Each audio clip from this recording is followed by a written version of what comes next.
رشتوں میں شرم و جھجک ایک خاموش رکاوٹ ہے، مگر افسوس کہ بہت سے اچھے رشتے صرف شرم اور جھجک کی وجہ سے ہاتھ سے نکل جاتے ہیں۔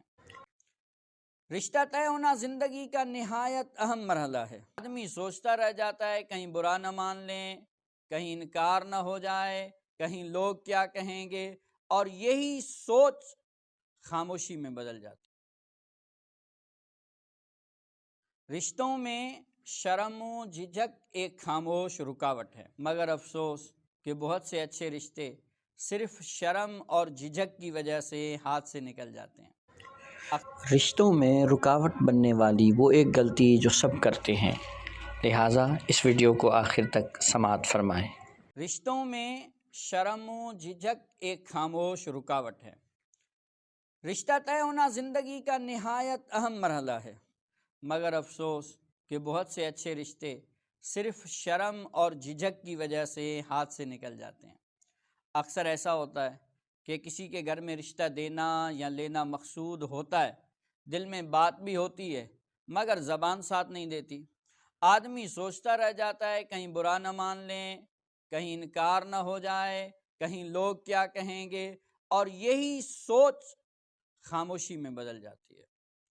نتیجہ یہ نکلتا ہے جس گھر میں بات کرنی تھی وہاں کوئی اور پہلے پہنچ جاتا ہے، رشتہ طے ہو جاتا ہے، پھر یہ شخص صرف پچھتاوے کے ساتھ رہ جاتا ہے۔ یاد رکھیے، شریعت اور معاشرت دونوں میں حلال رشتے کی بات کرنا کوئی عیب نہیں۔ عیب وہ خاموشی ہے جو بعد میں دل کو جلاتی ہے۔ شرم ایمان کا حصہ ضرور ہے، مگر شرم اور بزدلی میں فرق ہے۔ جہاں فیصلہ حق اور مستقبل کا معاملہ ہو، وہاں حکمت کے ساتھ بات کرنا ہی دانائی ہے۔ وہاں حکمت کے ساتھ بات کرنا ہی دانائی ہے۔ بزرگوں، والدین یا کسی بااعتماد شخص کے ذریعے بات رکھ دینا بھی کافی ہوتا ہے۔ لہٰذا اگر کوئی اچھا رشتہ نظر آئے تو شرم کو دیوار نہ بنائیں، بروقت اور باوقار انداز میں بات کیجیے، کیونکہ کہہ دی گئی بات کا انکار برداشت کیا جا سکتا ہے مگر نہ کہی گئی بات کا پچھتاوا نہیں۔